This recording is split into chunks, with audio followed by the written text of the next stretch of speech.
Thanks, Lachelle. And I will echo everything that everybody has said about Lachelle. She's a wonderful person, and has done awesome things with Echo. So thank you. So I'm Cathy Oliphant, and I am a pharmacist and professor at ISU College of Pharmacy. And I'm excited to see that there are a couple of pharmacy students joining us, so welcome. And I'm going to talk about fentanyl today. And gosh, doing this, I actually learned some stuff about it as well. So I feel much more educated. So I'm hoping that I can educate all of you too. So next slide, please. So what will we look at today? We're going to look at the basics of fentanyl, describe the impact of illicitly manufactured fentanyl on the opioid crisis, which is probably not a surprise to anybody. And we will discuss some harm reduction strategies that can reduce fentanyl overdoses. So next slide, please. So I wanted to start with this. So the first ever National Fentanyl Awareness Day was just a couple weeks ago on May 10th. And it was sort of initiated by groups of parents who had lost loved ones to the opioid epidemic. And just that they kind of said that the date was purposely set during Mental Health Awareness Month to really increase the awareness about self-medication at a time that counterfeit pills have really just bombarded, right, the drug market. And the goal was to reach the most vulnerable demographic. So based on that, the CDC also ran a fentanyl campaign, developed a bunch of resources to really help further explain the dangers of fentanyl, ways to protect yourself, and to really just increase awareness and education. So I think this will become a yearly thing, so you can look for it again next year, unfortunately, right? Next slide, please. So fentanyl, what is it? So it is a synthetic opioid that is a mu receptor agonist. It's a Schedule II controlled substance. Fentanyl, we'll talk about some of its analogs that fall out of that Schedule II. And there are a lot of different preparations. And so intravenous, intramuscular, which can be used post-operatively for some acute severe pain in hospitals, and there are a lot of other preparations. So the first one I've got here is the transdermal patch. We'll talk about that some more. Duragesic may be a name that some of you are familiar with. I don't think that brand name is available. It's all, I believe, generic transdermal patches now, but I do know that people might be familiar with that name. And then there are a lot of transmucosal preparations. And there is a lot of risk with these, and we'll talk more about these later, but we have Actique, which is kind of that lozenge or lollipop preparation, Fentora, which is a buccal tab, Lizanda is an intranasal spray, and Subsys is a sublingual spray. And so we'll talk more about those and how to use them appropriately and such. So fentanyl is used to treat acute, severe, and chronic pain. And as we talk about some of these different preparations, we'll talk about how they are approved and need to be used appropriately. Next slide, please. So fentanyl, we talked about it being a synthetic opioid, which is 50 times more potent than heroin and 100 times more potent than morphine as an analgesic. And so we'll talk a little bit later that we know it's going to be a contributor to fatal and non-fatal overdoses. And we'll talk initially about the pharmaceutical, preparation of fentanyl, and then we'll move into the illicitly manufactured fentanyl. You can see that some of these analogs can be up to 10,000 times more potent than morphine. So carfentanil is one that we'll talk about. And that's why it's really important that we have these discussions, and hopefully everybody can go talk to several other individuals and really get this message out on fentanyl. Next slide, please. So if we look at the pharmacokinetics of fentanyl, and I know that not all of you guys out there are in the, like medical world, but some of this is really important about how we use these preparations. And so we're talking about pharmaceutically to be truly legally used fentanyl here. It's interesting with all those different preparations, the pharmacokinetic profile of many of these products varies. And so you have to really use caution if you're converting from one formulation to another, or even from one other opioid to fentanyl, because it is so potent.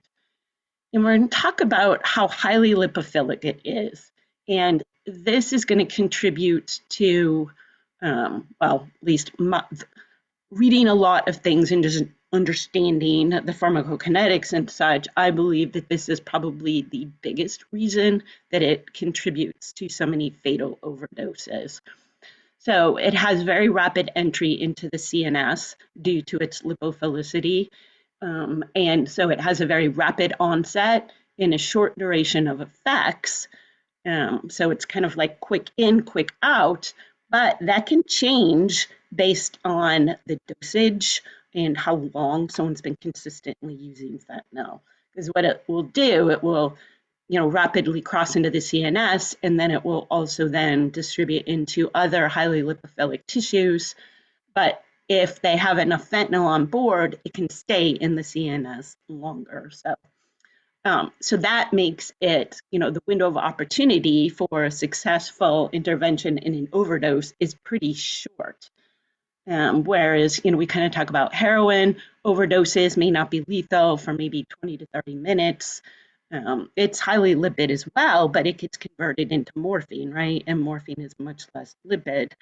So it stays in the CNS longer, where fentanyl can produce an overdose, life-threatening overdose situation with respiratory depression within minutes. And kind of anecdotal reports from bystanders of, synthetic fentanyl overdoses say they can see the onset of some respiratory depression. These are, anecdotal reports within seconds. And so there's been, some lab studies done, and they look at the interval between the first injection and the first kind of significant reduction in O2, kind of like concentration in the brain. And for fentanyl, it's twice as fast as oxycodone or morphine. And then the rate of onset for fentanyl to depress minute volume was approximately 3 and 9 times faster than heroin or morphine.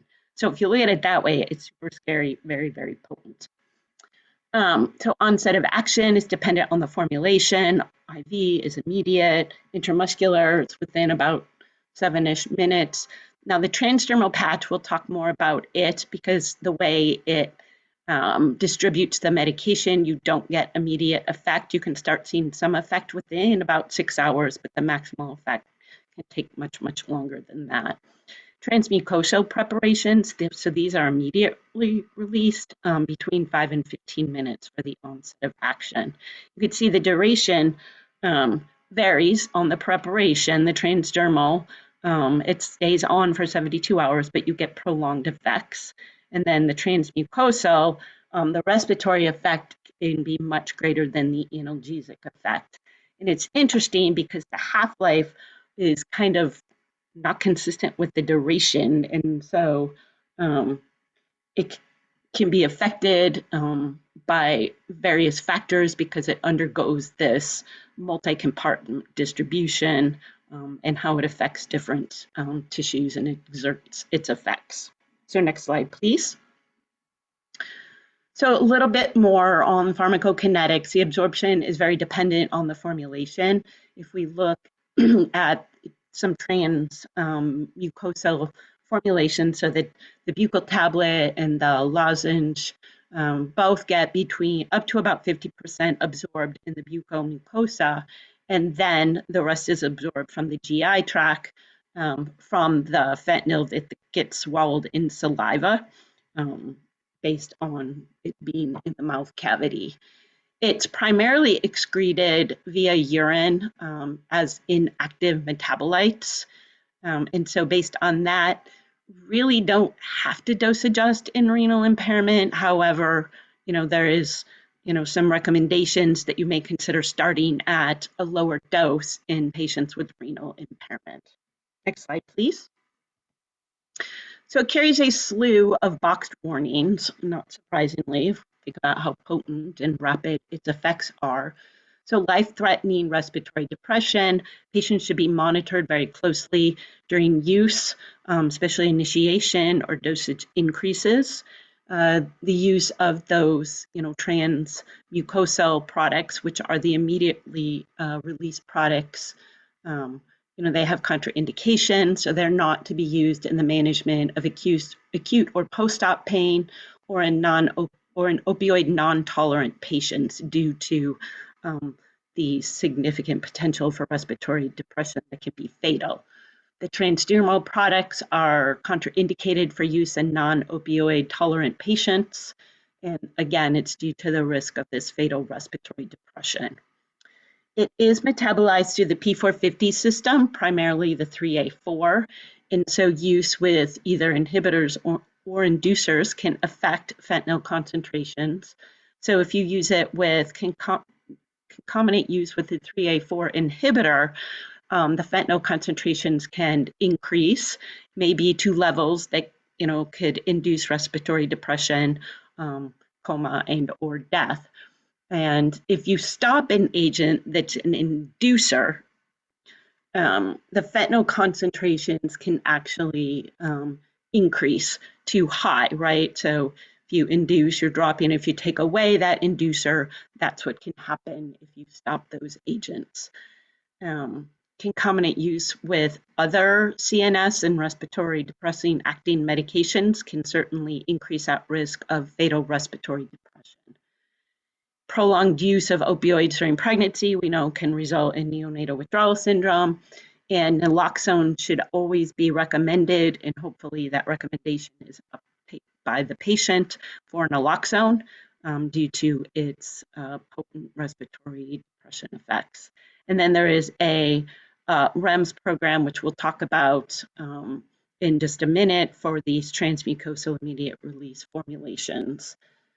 And converting, changing formulations, converting oral opioids to the transdermal patch of fentanyl.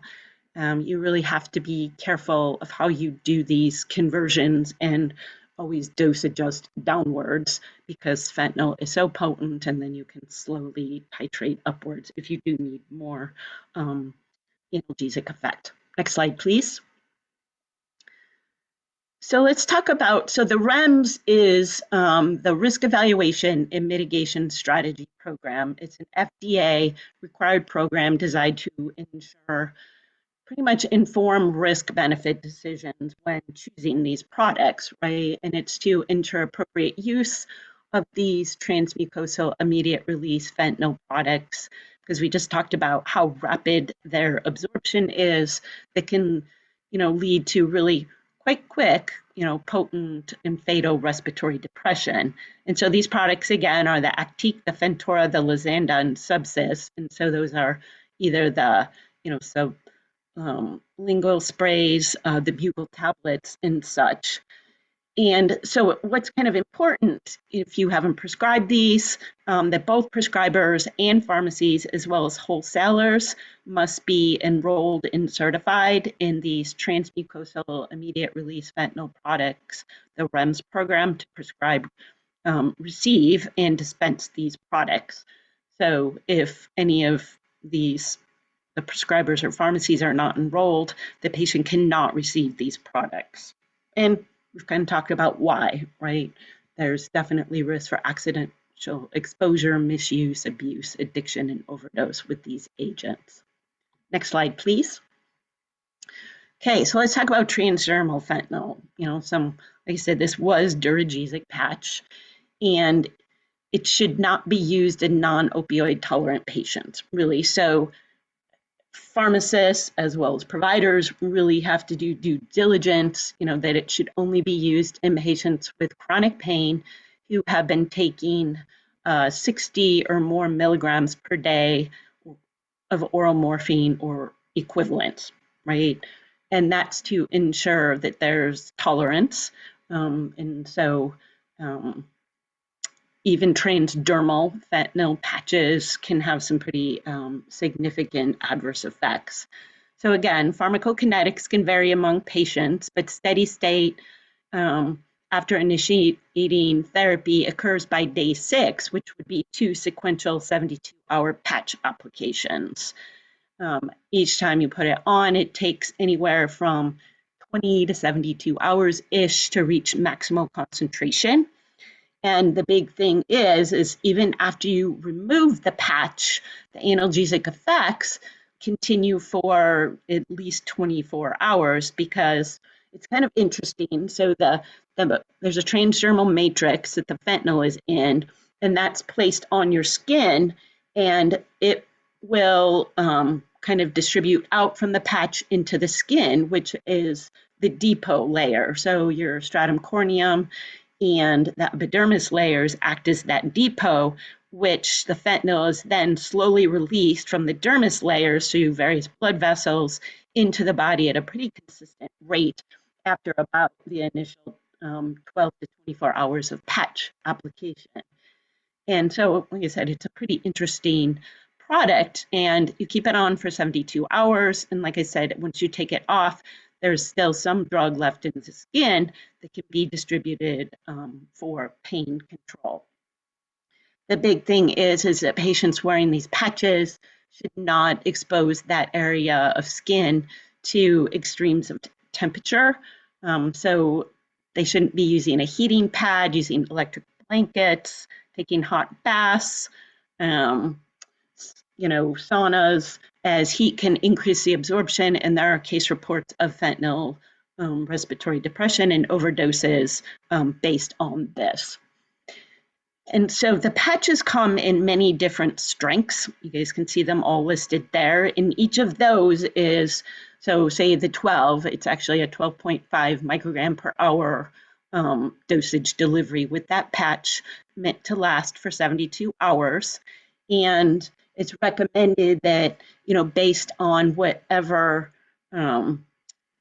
dose of their chronic medication that they may be converted to, from maybe oral to a transdermal patch, that you start at a lower concentration. And I saw some recommendations that patients receiving oral morphine equivalents of 60 to about 130-ish be started on that 12 microgram per hour patch. You may have to give as needed medication until you can get to the appropriate level. Patch disposal is really important. And I saw somebody had just mentioned that flushing, that FDA actually and DEA actually recommends that fentanyl patches be flushed in the toilet. Unless somebody can find, I did some research on that. There's only a few things that's really recommended, right? And it's because about 50% of the medication in each patch is left at days, at the end of that 72-hour dosing interval. And so if people are like kind of, dumpster diving, garbage digging, they can actually get hold of a decent amount of that drug, right? And people have been known to extract it, and fatal drug overdoses have occurred. Pets, kids have gotten into it and have been harmed. So really, unless they can, do a mail back type thing, or there's drug take back programs, but really these should be disposed of readily after being removed from the patient. So you just kind of pull off the patch, fold it in half so the sticky side is together, and patients should flush that immediately. Or if there's other disposal methods, they can do that. But really, tossing it in the garbage is not a great idea. Next slide, please. Next slide, please. It's okay, Lachelle. So drug screens. Oh, wait. Can you go back one? Sorry. Now I had you skip one, actually. Okay, right there. Thank you. So other adverse effects associated with fentanyl are very similar to other opioids.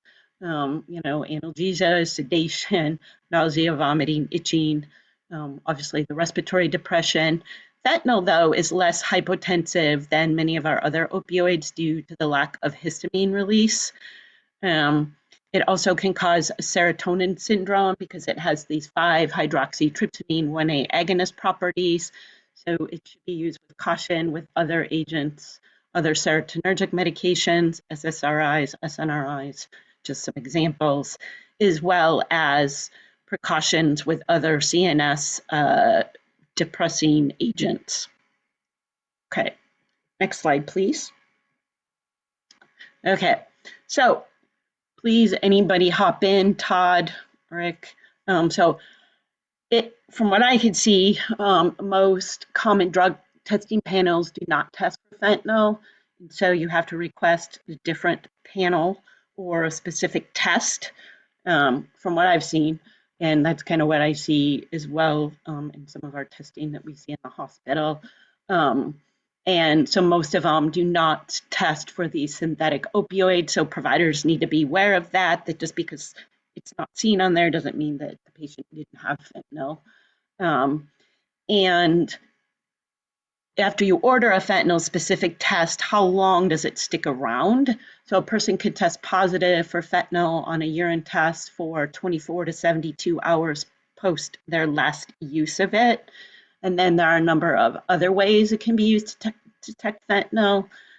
So blood, maybe up to 12 hours, saliva for 24 to 72 hours, and hair, actually, you can find fentanyl in up to 90 days post their last dose.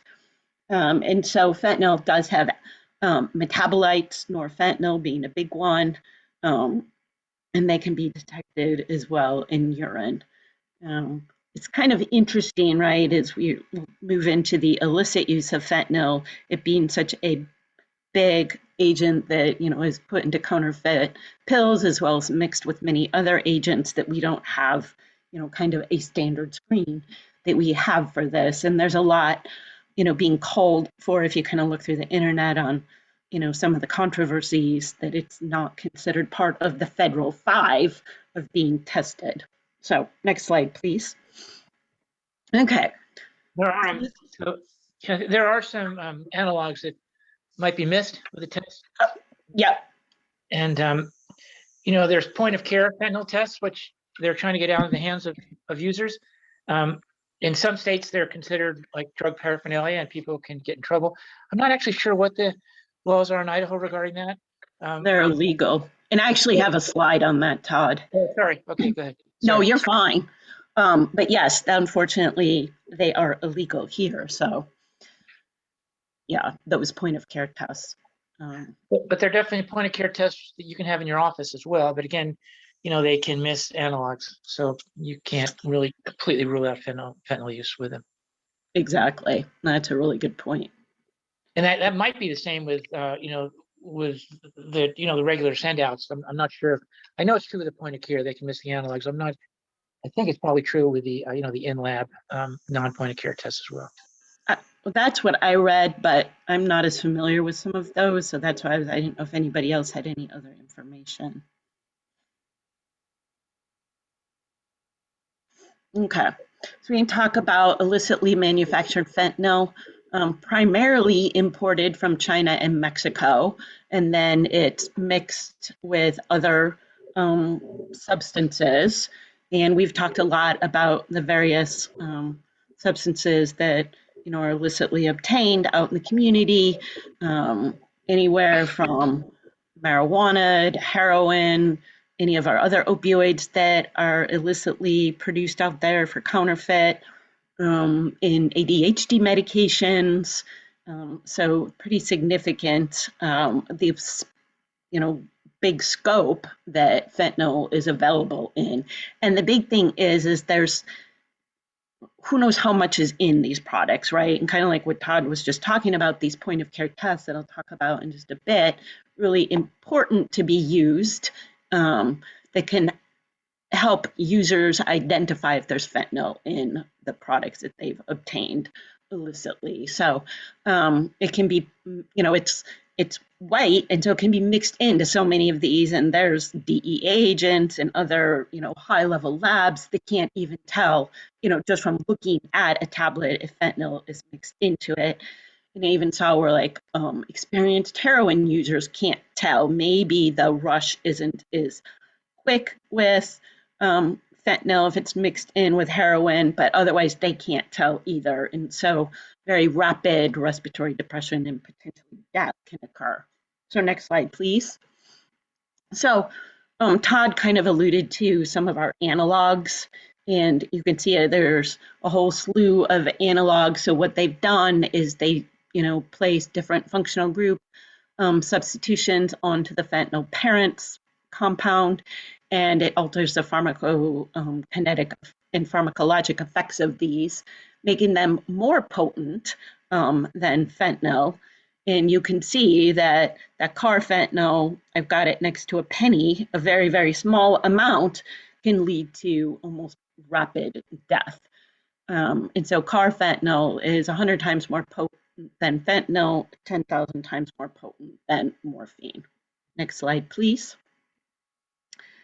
And so the illicit fentanyl formulations, powder for injection, smoking, inhalation, it can be mixed into tablets, mixed with other substances, heroin, cocaine, marijuana, other opioids, benzos, ADHD medications, you name it, it's been mixed. And, I keep seeing a lot of statements, basically, if you obtained something illicitly, right, you did not get it from a pharmacist or a wholesaler, a true pharmaceutical grade wholesaler, that you should probably suspect that fentanyl is mixed into whatever you are buying. Fentanyl's cheap, and so they can use it to cut in and use less of these other products, which makes it really dangerous, right? And unknowingly to a lot of individuals. Next slide, please. So this just kind of describes the overdose different phases, or the opioid epidemic kind of in different phases. You can almost kind of add on maybe even to that synthetic opioid, that third phase, almost a fourth phase, where it's just really much more potent use of these illicit synthetic opioids. Next slide, please.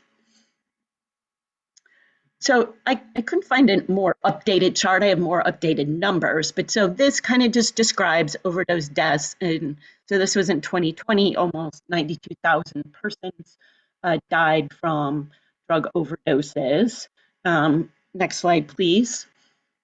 And here too, so this is 2020 slide, and you can see that that blue line that has spiked tremendously, that top line is synthetic opioids, primarily fentanyl.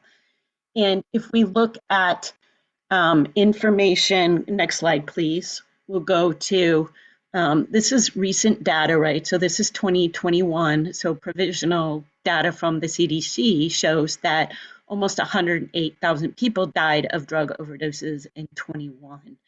And you can see on the chart below that fentanyl, the synthetic opioids, and it's primarily being driven by fentanyl, was over 71,000 of those deaths.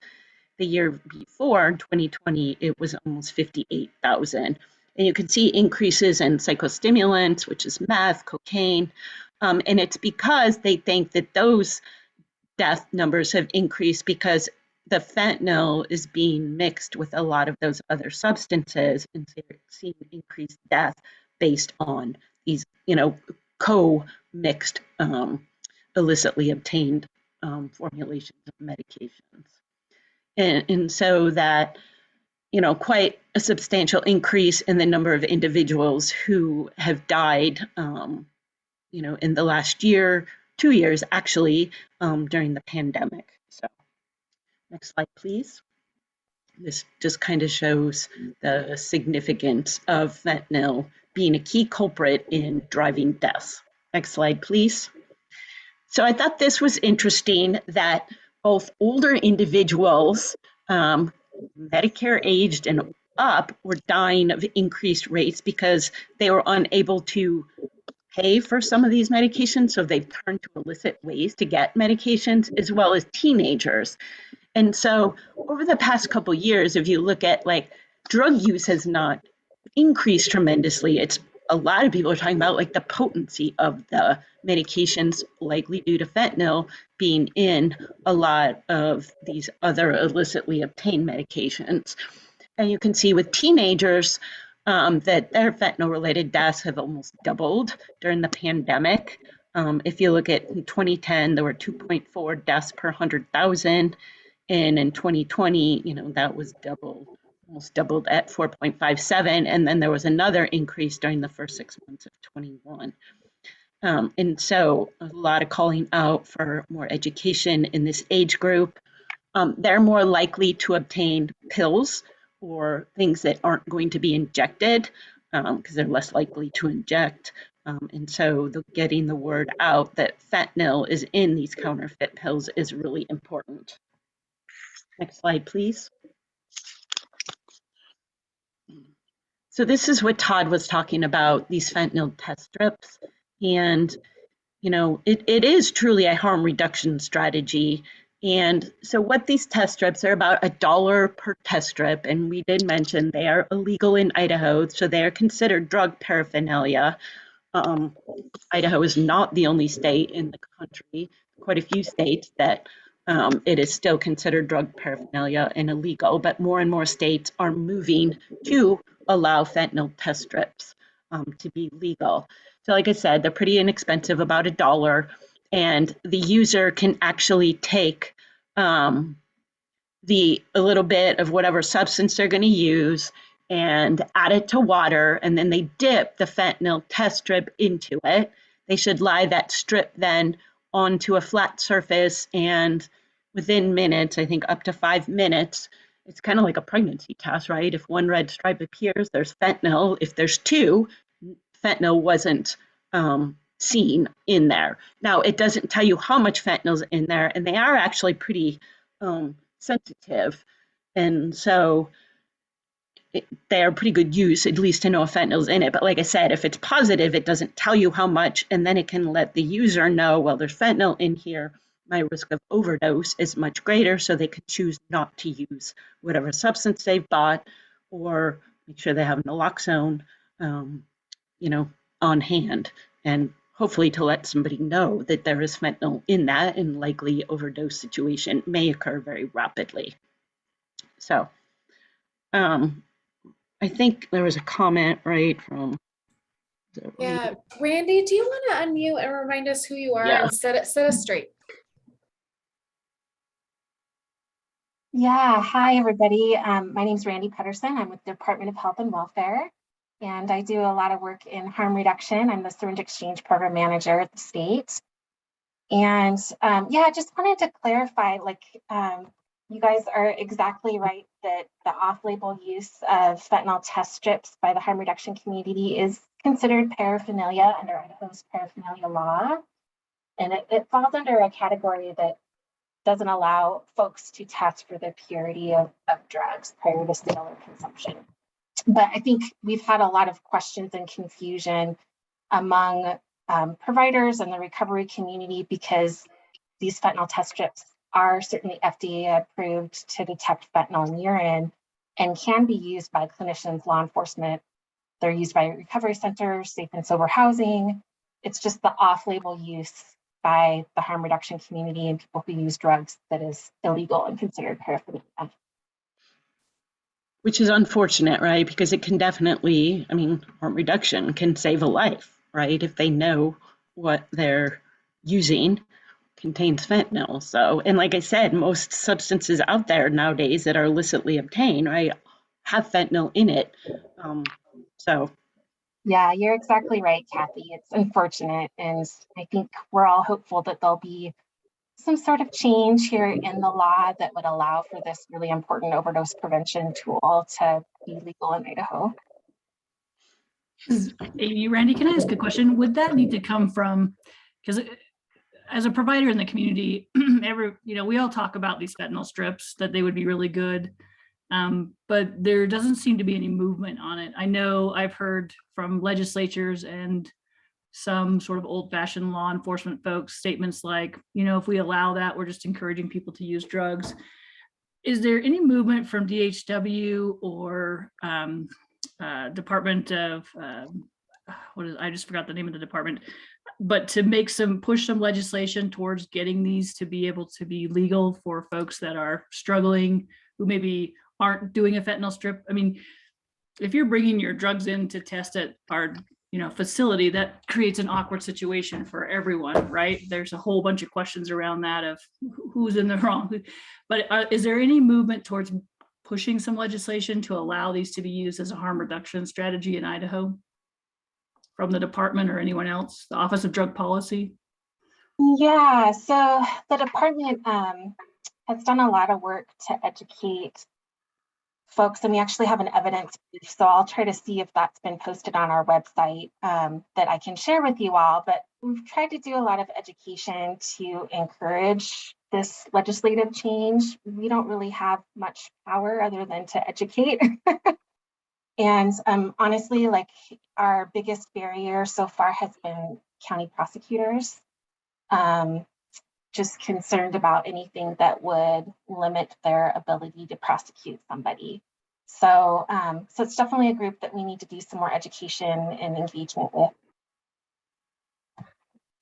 So Randy, you get the sense these aren't just laws on the books that no one's paying attention to. These are being actualized out in the community. Do you have a finger on your pulse of that, Randy? Or Amy or whomever, are individuals facing paraphernalia charges if found with fentanyl test strips in practice? I have not heard that. I think honestly, like, pragmatically, like, if an individual who's using drugs has fentanyl test strips on them, they probably have all kinds of other paraphernalia, right? Including substances that are illicit. So I think it's probably the least of some people's worries. Then we have not heard any prosecution that is just strictly based on finding these fentanyl test strips on somebody. Hey, Cathy, just a couple of comments. I was just listening to the ASAM conference, the American Society of Addiction Medicine. They had a talk on fentanyl, and they had like ER docs from New Jersey and Philadelphia. And it was really astonishing what they're saying. They're saying, like, this is all they're seeing now. They're just seeing fentanyl. Like, they're saying, like, the days of heroin, the days of, like, opiates from poppy plants in Afghanistan, like, those are behind us. Like, this is what they're seeing now is fentanyl. And they're, 2 milligrams of fentanyl is a lethal dose. And there was one source they showed, I think it's from the DEA, where 42% of pills that were confiscated had at least 2 milligrams of fentanyl. So it's incredibly dangerous, and you almost can't even look at this as like an overdose. It almost seems like it's a poisoning. These people are taking pills and they get poisoned. So it's so dangerous, and there's such a need for the test strips. I agree. I mean, it's scary. I mean, I read, like I said, a lot of stuff.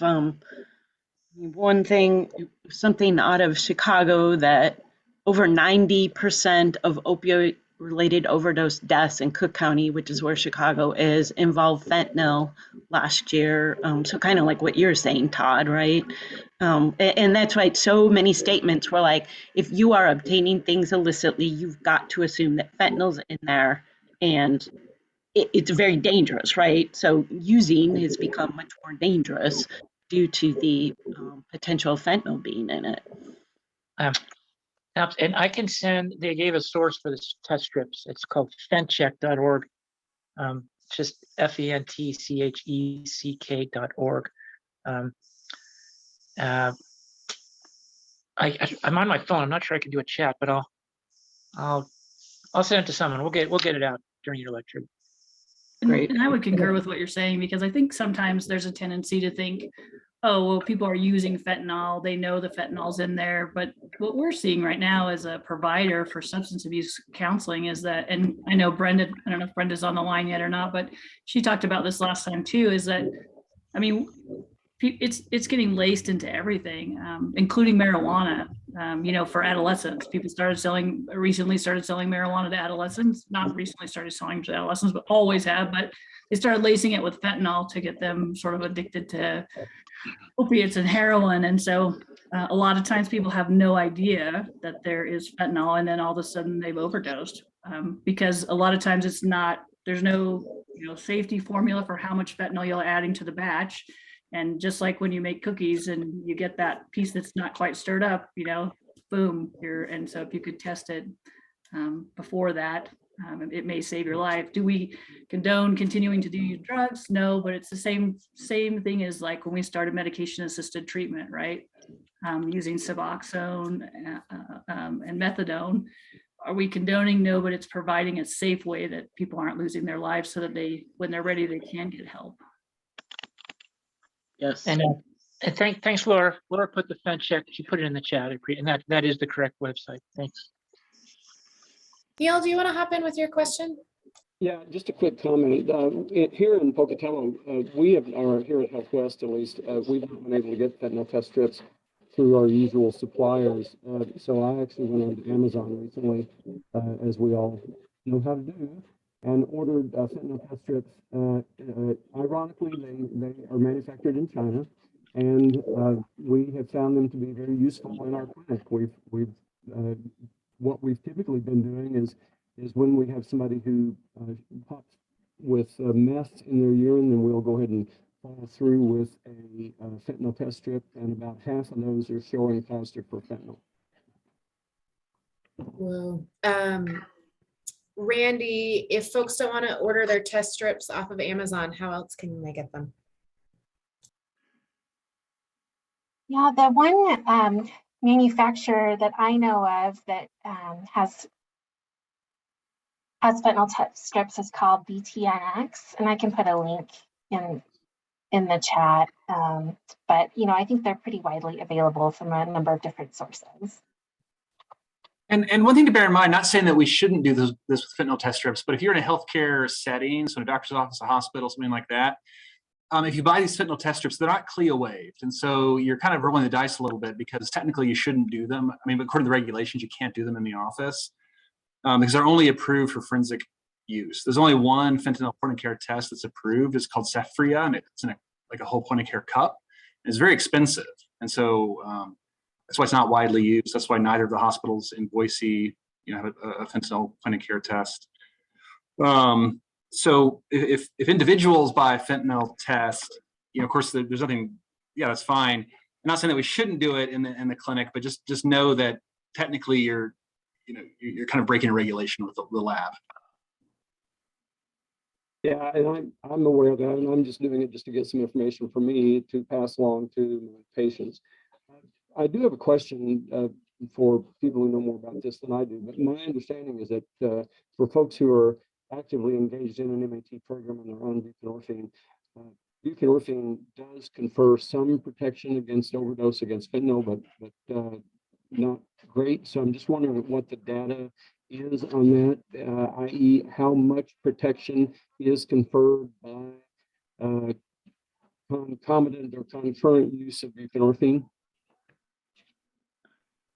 The question is, how much protection is buprenorphine offering to your fentanyl use? Any data? Who's got it at the ready? I can take a stab at it, but I think I'm going to turn that. I'm going to let our fellow answer that. Derek, go ahead. There's some protect. Go ahead, Derek. Well, actually, Todd, I appreciate that. I can't cite a study about that. I think it's going to depend on how much. I think the answer is just going to depend, and I'm not really sure that we're going to find a study about it, because the amount of fentanyl in each tab is so variable that I don't know. But yeah, it's definitely going to protect you. The dissociation constant of buprenorphine is I think about 10 times that of fentanyl, so it's going to outcompete it. But if you get enough fentanyl, you'll overwhelm it. But maybe Todd knows something more definitive. No, I think that's what I would say. You do get some protection, but yeah, I would imagine with the right amount of fentanyl, it can be overwhelmed. Dr. McCarran, I know that your internet wants to give up, but are you able to unmute and share some of your insights and experience and remind us who you are? I can do my best. Can you hear me? Sure can. Okay, sorry, my computer's just acting funky today. No, I put something in the chat, but Lachelle just asked that I share it out loud. One thing that I'm pretty careful of telling my patients about regarding the fentanyl strips is that it's the opposite of pregnancy tests. For all the women out there, we all know that 2 lines is positive for pregnancy, but in fentanyl, 1 line is positive. So it's the opposite. So it can be confusing, especially if you're used to taking pregnancy tests. Thanks. Something to let them know. Well, that's good. And then again, just to remind people that, you know, you can miss analogs with the test. So it doesn't, you're not completely out of the woods if you have a negative fentanyl test strip test. Yep. Very true. Any other fentanyl test strip? This was a fantastic tangent to go on before we give it back to Cathy. And the other thing you wanted me to say, Lachelle, is I don't know the brand name, but the University of Utah went live today in the ER and the hospital with a new point of care fentanyl test. So we can test it real time, anyone in the hospital coming into the ER. Awesome. Yeah, it went live today at noon, like an hour ago. And we have them at fMRI as well.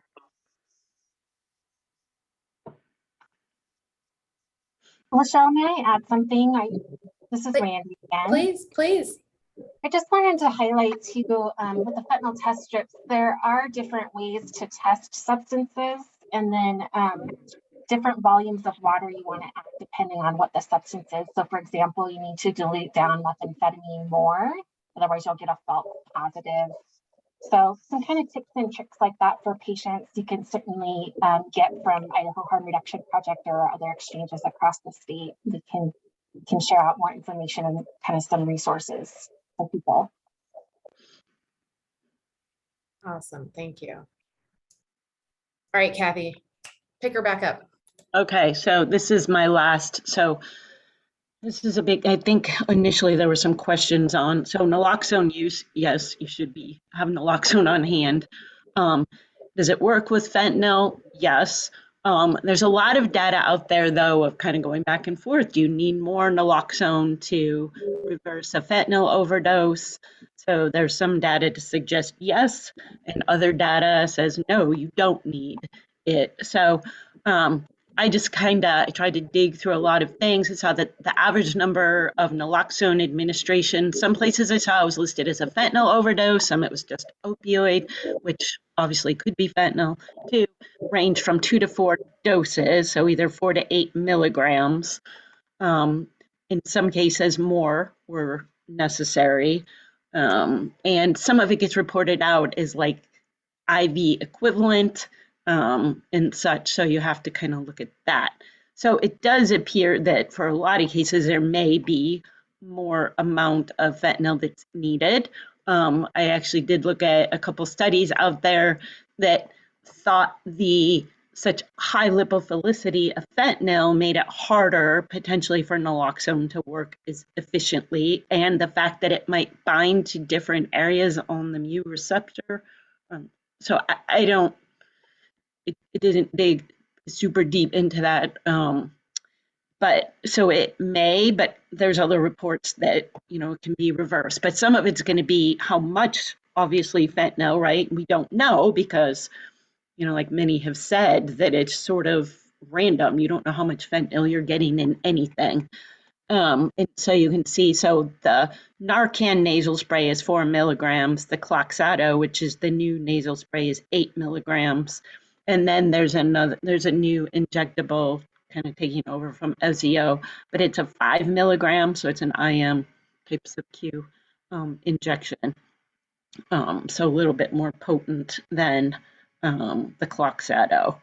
And then there's question about, are you more likely to precipitate more of a problematic acute opioid withdrawal syndrome with higher naloxone doses? And again, that's kind of out for debate as well, because you can see pretty significant, you know, opioid withdrawal syndromes with lower doses of naloxone too.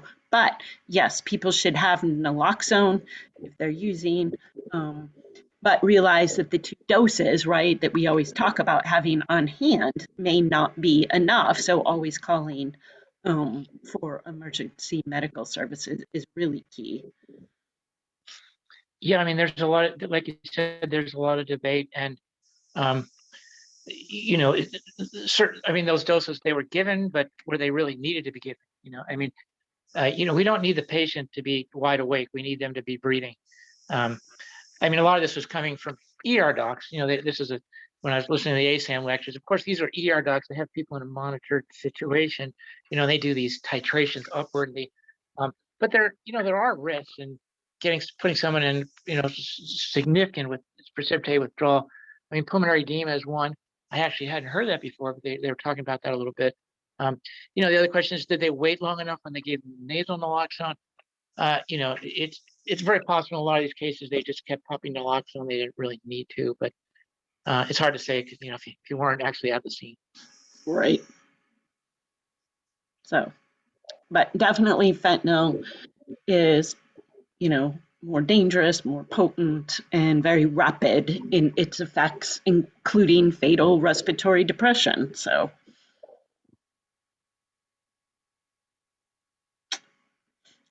we're going to talk about, it's a synthetic short-acting opioid that, its true use is for severe acute and chronic pain. We know that illicitly manufactured fentanyl is very prevalent and has been linked to the big, increases in overdose deaths, over the past several years. I mean, it's been out for, I think I saw like late 70s, but much more so since that like kind of third wave, which I think is in around 2013. And then harm reduction strategies with those fentanyl test strips and naloxone can help save lives. Thank you, Cathy, and to everyone who contributed to the conversation. We have a couple minutes left. What lingering questions do you have, or pearls, or things you've seen you want to share? Don't make me call on names. You know I will. I just have a quick question. This is Brenda. I'm Brenda Hoy. I'm a nurse practitioner at Raise the Bottom and also an echo panelist. How available is the 8 milligram? The Cloxato. Yeah. It, I believe, was just recently became available. I don't know though, like how easy it is to get. I'm pretty sure, Randy, right? We still use Narcan. Yeah, so Department of Health and Welfare contracts with Idaho Harm Reduction Project to offer naloxone distribution to organizations across the state. And they offer Narcan, Cloxato, and injectable naloxone, so 3 formulations. Okay. I just didn't know if it's something like Narcan where you can go to any pharmacy and get it and ask for it like you can Narcan, or what insurances are covering, which I didn't know if anybody knew. Okay, thank you. Yeah, I don't know that. I know that Brenda, it was approved and it was a slow, there was a big lag in, approval and availability. I do know that, so.